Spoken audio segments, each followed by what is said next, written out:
Leave it, drop it, quit it. I'm so over that. Didn't finish, and it was one of a day. Leave it, drop it, quit it. Give it up, babe. We don't finish, it doesn't even matter. You gonna finish that? Of course not. I'm done here. Welcome to another episode of You Gonna Finish That. I'm Zila. And I'm Adji. And this is our podcast where we go through our long list of unfinished business and discuss. So today we actually have a very special guest. Welcome to the pod. This is Yes. Emily, hey. Thank you for having me. Yes. That's such a basic. Sorry. What else do I say? No, we're really glad to have you. And me and Emily have been friends about a year. We met last year through friends in Brooklyn. We are really glad to have you. We essentially wanted to ask you a little bit about your experience. So the topic today is school. Yeah. Emily is my youngest friend. Actually, That's sorry. kind of crazy. Okay. So I feel like you have a very good perspective on this because it's been a minute since I've been in school, Mhm. and Adji as well. Adji is so Fair you enough. are how old? 21. Yeah, I'm 29, so you know. And I'm 27. Yes. But it's been quite a while since I even really thought about school. So I'm excited to hear. Does it feel like it's been a long time for you? For me or for Emily? Yeah. It feels kind of like I had a whole pre-pandemic school experience. So like I don't even. And Emily, you were in high school when I was in high school, yeah. Yeah, Interesting. it's crazy to think about. Yeah. Can you talk a little bit about? Have you always did you want to go to college? Had you always thought about it? I think like college is one of those things that's like what do you call it? It's like a responsibility almost. Like you're kind of expected to go there after high school.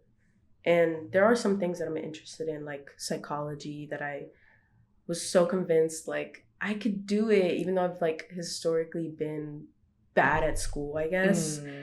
So I guess a part of me was like going to college out of responsibility, but also because there are some things that I'm like interested in that are like Fair. Yeah. Totally. Do you feel like you were ever, because I definitely agree that school felt like unexpected and me and my brother have talked about this a lot in our like background, but very strict household when it came to like school and stuff. Do you feel like you had a similar like experience with being pressured to do well in school? It's kind of complicated, I guess, because I feel like my mom was one that was very permissive. So it was like there was still a level of that pressure, but I don't think she was very strict about it like some people I feel like are. And like I said, like my grades have always been bad, so she expects the worst. Sorry. Yeah, so but it was still like an expectation to continue going to school, especially if I didn't like have a job or anything. Yeah. It was like either or. Got you. What was drawing you to psychology specifically? I think it's like my experience with mental illness, and also like so many people I know and have known in my life have experienced some form of like trauma, mental illness and stuff like that. And I think I started to become more passionate about it when like, I don't know, seeing how much people need help, I guess. Yeah. Real. Definitely can relate. On the mental illness tip, for sure. Obviously. Fair enough. Read me. But yeah, no, and I'm just curious, like, what year were you graduating from high school? I graduated high school in 2021. Okay, so do you think I'm just like so curious. That just made me feel really old. I'm not used. I know. Do you think the pandemic had an effect on your like desire or thoughts about going to school? I think it was kind of like a mix because when the pandemic happened, everything switched to like online schooling, which I'm like horrible at, right? It just gives me an excuse to do nothing. So it like made school less fun for me, I guess. But I don't think it like fully deterred you. Yeah. Okay. Got it. So interesting. Yeah, I feel like I definitely really wanted to talk to a guest about school because it's something that so many people don't finish or, you know, start and stop. Yeah. So what was your experience of starting it? Like college? Yeah, college. I think it was like my grades were always kind of shitty, so I didn't get accepted into like practically any school I applied for besides Kingsborough. So it was kind of like a feeling of like I didn't even want to be at that specific school, but I just kind of went with it anyway because I had no other choice. But I think it was like, I don't know, fun, I guess.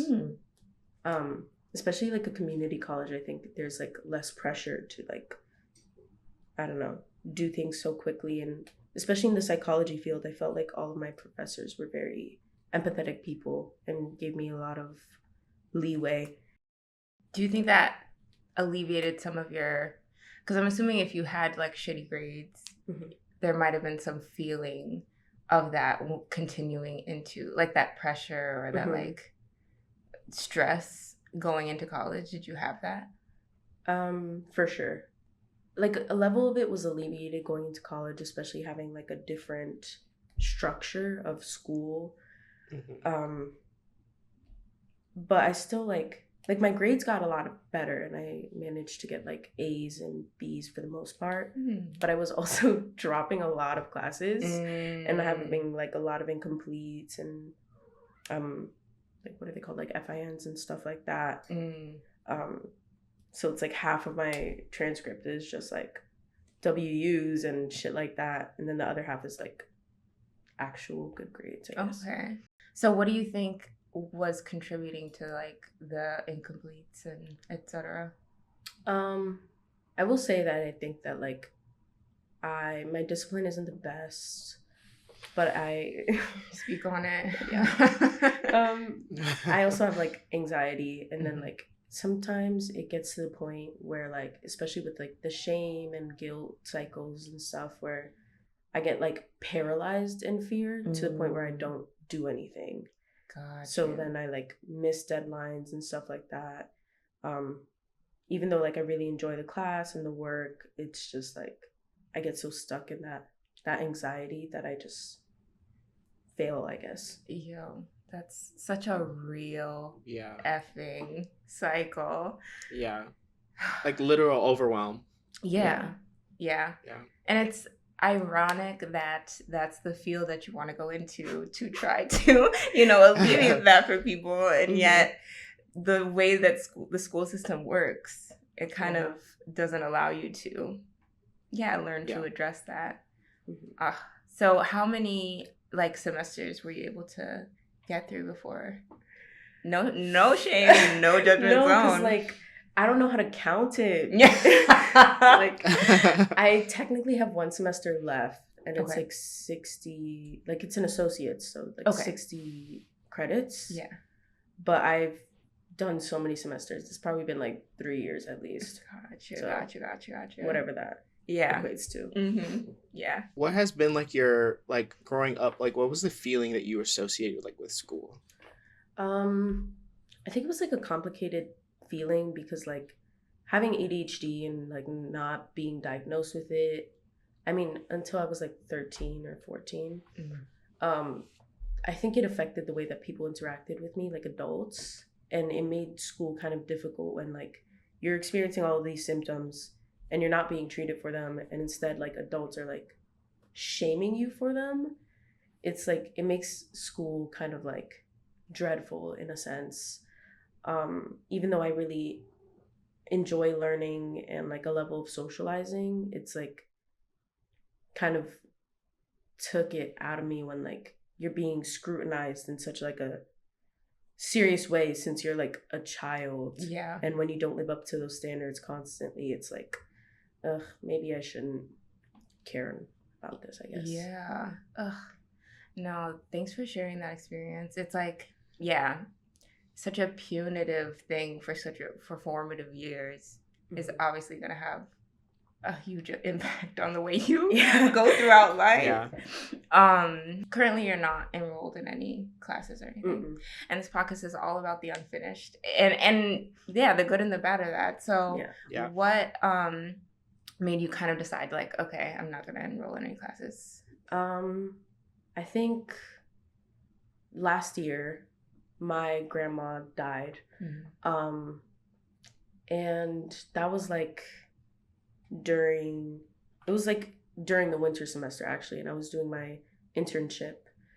And then I still went on with like the spring semester, and then I realized that like it was making work even harder for me, and like most of those classes I didn't even finish, and I was like looking at my transcript, and I was also put on academic probation. So I had to like write a whole thing and like give them documents as to like why I didn't do certain classes or something like that.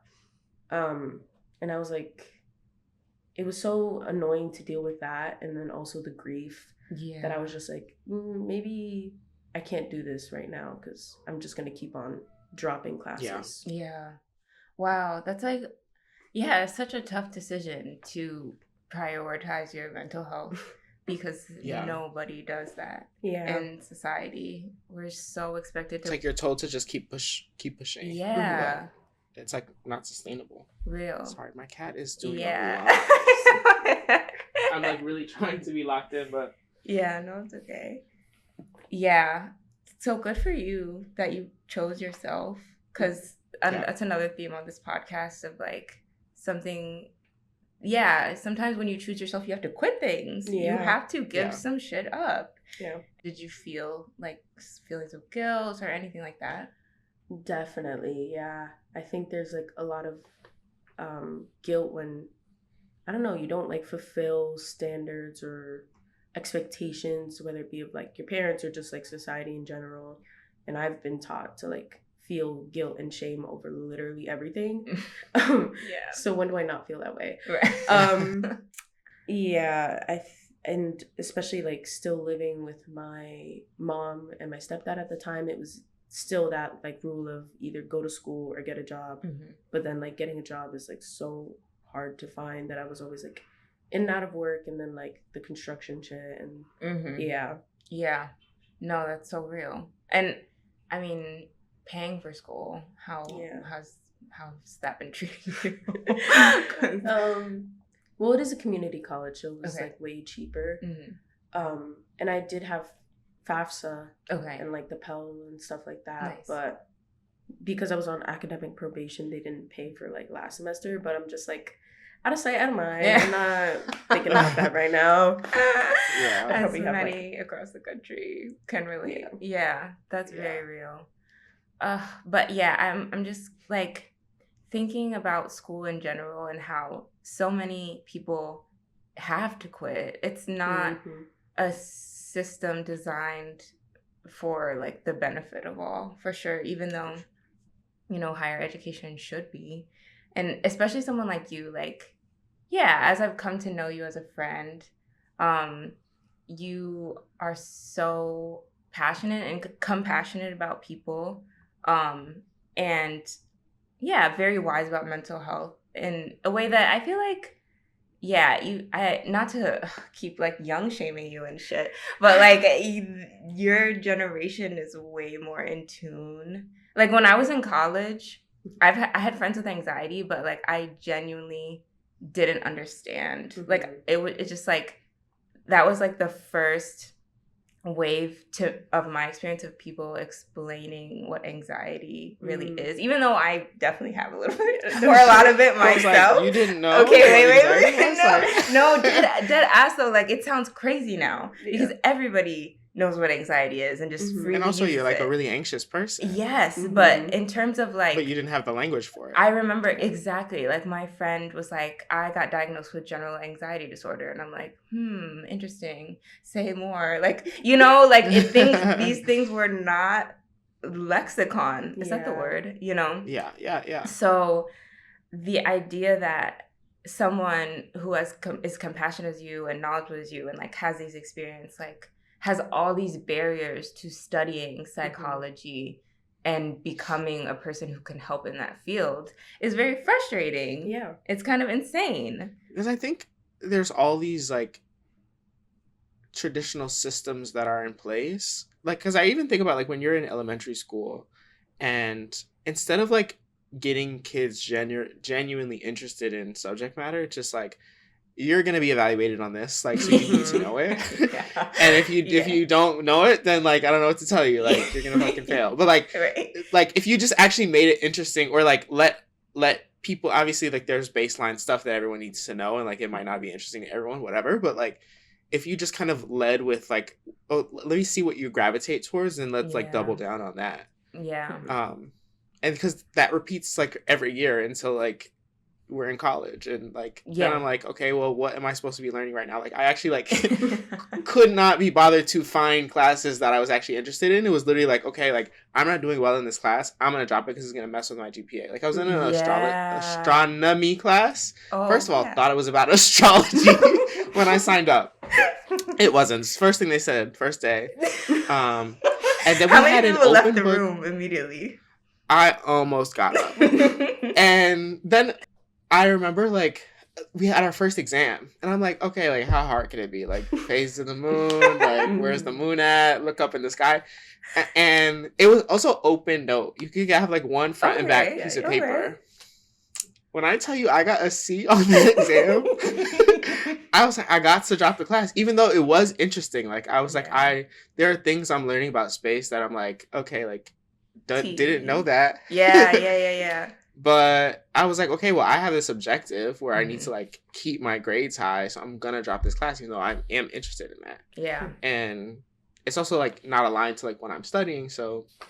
But it's like this idea that we could live in a world where we could just learn about things that are actually interesting to us without this like sort of measuring scale. Yeah, big facts. But there's not a lot of that set up for us, and like now we have like YouTube University or whatever, like you can learn anything. But it's like now I can only do that now that I have like a job where I work like 70 hours, you know? Yeah. So like you're really down bad with your schedule. I probably could go to YouTube University with my job, but like then the discipline thing comes in, and then Right. But your story reminded me of a class, because I wanted to take more film classes when I was in school. I was doing journalism, which was like kind of aligning, but like I really wanted to do film. Yeah.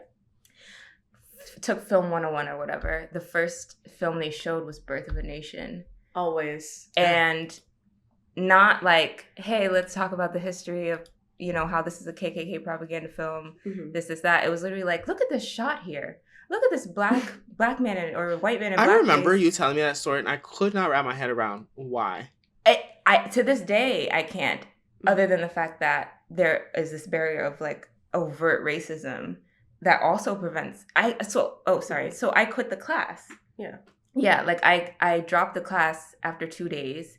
I was furious. I was like crying. I was like having like a breakdown, because it's like that was the class you needed to take all the other film classes. So it's like, okay, well, that's deaded. That's done, you know? So yeah, it just also makes you think about like PWIs. I mean, there's so many reasons why people quit school that are genuine and like real. And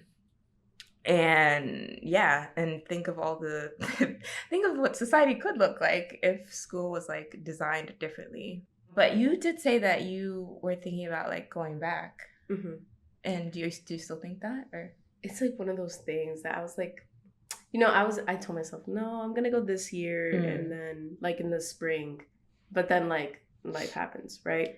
And then and now I'm like, no, I'm gonna go in like the fall, but now it's like I keep pushing back that date, but I only have one semester for my like associate's degree. So I was like, I might, but it's so exhausting. Yeah. And annoying. Yeah, and I think also about what you said about, you know, having to work also. Like, I think I was very privileged, and we were very privileged in that, like, our parents paid for school. Yeah. And, like, even then, like, I needed, like, the amount of scholarships that I had. But that's not even the reality for, like, most people who go to school. It's like you have to work at the same time to afford it. It seems like an impossible situation. So if you were to go back to school, what would you want to use your degree for? I think like an associate's in like mental health, there's not too much that you can do. Like I can do like, I think I could work in like schools and stuff like that, but I definitely want to like prioritize working with like children and adolescents. That's like my main focus has always been. Yeah, I can very much see that. Yeah, kind of like what you were saying with YouTube University. There's so much knowledge that we can attain, but we don't have the time to attain it, even if we didn't want to do it through traditional schooling methods, because we have to work. Yeah. Yeah. And I also think that this idea that, because we talked about like discipline, right? Like you might have the time, but you don't have the discipline. And like growing up, your discipline is based on the fact that you need this outcome. You need to get the grade or get the thing done. Yeah. But as an adult, like you don't really have that as much. Like you just kind of like, I need to get my paycheck. And literally. Then, in the very little free time that I have, like I'm going to do like, you know, something either numbing or stimulating. Yes. You know? The numbing is crazy. I've been thinking about that, not to tangent too much, but I have a lot of like downtime at my job, and I'm really trying to substitute like social media for reading. But my brain, it's like building a muscle, because you just want to kind of numb out. Yeah, go ahead. Trying to read like nonfiction. I feel like fiction is at least you could still do the escapism, but at least you're building the reading muscle. Maybe I should do that. Not gonna lie, I'm trying to read Plato's Republic, so it is not easy text. So I'm a little bit stressed out, but yeah. But then I turn on TikTok, and it's like, okay, everything's okay. Yeah. I can feel now that I'm consciously dropping social media, my brain rewiring to be able to withstand longer periods of just like reading. And I just can't believe, because I was off social media for like 2 years, and then I got back on for like a couple months, and my brain is already like fried. It's I feel like we talk about it. Feel. I have not left social media since maybe 2012. Just a constant stream of garbage, like but we're working on it. No, I was saying the other day, like I kind of feel like if there was a job like a meme historian, or like just someone who is chronically online that could explain to you the origins of why we say certain things, like that is so interesting to me. Like I saw this video the other day talking about the phrase like reheating nachos, and how like that went from a video of two women talking, and one had nachos, and I don't know, like it's just funny to see things evolve, and it does it so quickly now. This is totally unrelated. No, but sorry, to stay on topic though, I remember going through a list of the origins of fuck ass Bob, and I was like, somebody did this work. Did this work. Like you think it's from this, but it's actually from this, and that is from this. And then it's just like, but what did we gain as a society? What did we gain? I'm so concerned. Go ahead. You chime in, you 21-year-old.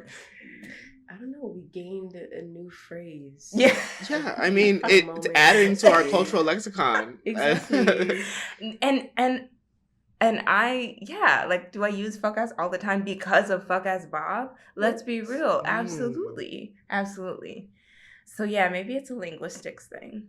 And I think it's fun to, when people discuss like super complex and serious things using very accessible language. Yes. And that like You know? That is true. Like, is there a modern day philosopher that reheated Plato's nachos? You know? Like, Wait, because let's bring it all together. Plato's was reheating Socrates' nachos. Exactly. Wow. We're gonna and yes, this new is podcast idea. New podcast. Yeah. Literally. Yeah. Philosophy in accessible language. Wow. Okay. Would you listen? Of course. Okay. Yes. Amazing. Would you be a guest? Well, yes. Yes. Yeah. Well, yes. Wait, Emily says that all the time. Emily is... And guess where I got it? Where? The internet. No, literally. That's why I was a little nervous to have you on the pod, because sometimes I don't always understand the things that you say. I told our friend who is 32, Hakeem, and he was like, you need to get like a Gen Z translator for the pod so that we all can understand. But don't you feel like, okay, like if a professor were to be like, slay boots house down, don't you think it'd be trying too hard? Okay, yeah. yeah. If it felt organic. Yeah, like if that's not how you talk, like right, trying to connect with me, it's like pandering at that point. Yeah, I want people who actually talk like that, actually engage with the content online, to also have the knowledge to explain to me the topics. Understood. And then lingo. Understood. Maybe that's a barrier to school that we need to dismantle as well. Yeah. Among other things. Okay. Well, thank you. Do you have anything else you want to chime in about, like, the topic of school or the topic of finishing or not finishing something in general? I can't think of anything. Okay. It feels like an interview. You know, when they ask you, like, do you have any questions? Yeah. And you say no, and then you feel, like, really bad about it. Yeah. You're like, oh. I was supposed to have something, wasn't I? Yeah. That's what it feels like. It's like that, that's Pretty Hurts music video where Beyonce's like, thank you for that question. I wasn't expecting it. Yeah. No, this is not that kind of podcast. Yes. Yeah. So, should we go to This Week Unfinished? Yes. Okay. Well, yes. Okay. So This Week Unfinished is a segment that we do where we talk about something that we have not finished for the week, whether we plan to finish it or not. Does anyone want to begin? Adji, do you want to start? Sure. So this podcast is going to air months later. Yeah. But so I've been in the motherfucking stew. I started recording our podcast theme song. Intro song. Nice. Yeah. And I am not a piano player. We talked about that episode 1. But I brought out the 88 keys and I wrote up a little jingle, and I'm very proud. Because I've actually never done that before. Even when we were doing piano lessons, never tried to make my own song that Oh shit! You did really good. I heard a little clip of it. I mean, that's the entirety of it. Sorry. Right. I'm gonna though. Don't diminish my work. I am gonna do that, those notes in GarageBand or something to use a different I'm not gonna. It might not be the piano itself. Noted. Okay, producer. Producer game. Yeah. Love it. Oh, we have to talk about that on another podcast as well. Little teaser. He had a brief DJ career. I love and that. By career, I mean he bought all the equipment. That's so me. Yes, exactly. I have some capital loss. Yes, Emily can. Yeah, you can definitely be a recurring guest, Emily, because it's so funny how I bring up this podcast and people have so many ideas to bring to the table. I love it. Yeah. Well, that's exciting. For me this week unfinished, Severance. So I finished the first season of Severance. Really dug it, blew through it. However, I do work in a windowless string of hallways. And so I was watching it while I was in said string of hallways, and it was really fucking me up. I'm not gonna lie. Also have to go up and down elevators to those strings of hallways. So it was really kind of tripping me up a bit. So I had to take a pause. I do want to finish it, but I really like the first season. Yeah. Have you seen it, Emily? No. Yeah, it's just a scary office That guy is in dystopian. there. Yeah, Adam Scott. Or is How that did who you know the- what I was talking about? I don't know. I know you. I find his face very unsettling, and he's perfectly cast for the role. Yeah, I don't think Emily thinks it's unsettling. Oh. What? I don't know. What does that mean? I'm just. How do you feel about Oh. Adam Scott? it? Yeah. I get it. Like the unsettling thing and like, you know what? Emily, never mind. Can we If please? it works, it works. I don't want to put you on blast or whatever, but Emily's hear me out list is truly disturbing. It's not that crazy. I don't know. That's another Patreon bonus we'll do at some point. But do you have anything unfinished this week? Yeah. I have been starting to study. Crazy. Wow, Yeah. that's so exciting. But I'm really like the ADHD. I study for 5 seconds and then I'm like, ooh, new thing to do. Time for a break. Yeah, Time for a break. exactly. You're reverse Pomodoro. Yeah. I don't know if you heard of that method. Yeah. So it'll shift. The It's like scales 5 minutes will on, slide. 25 minutes off. Right. Yeah. All Just that. right. Very cool. Well, thank you so much for being on. Yeah. Thank you for having me. But yeah, this has been another episode of You Gonna Finish That. Thank you for joining us. You can find our other episodes anywhere podcasts are streamed. And feel free to connect with us on Instagram, TikTok, any other social media at You Gonna Finish That Pod. Thank you and see you next week. See ya. Bye. Bye.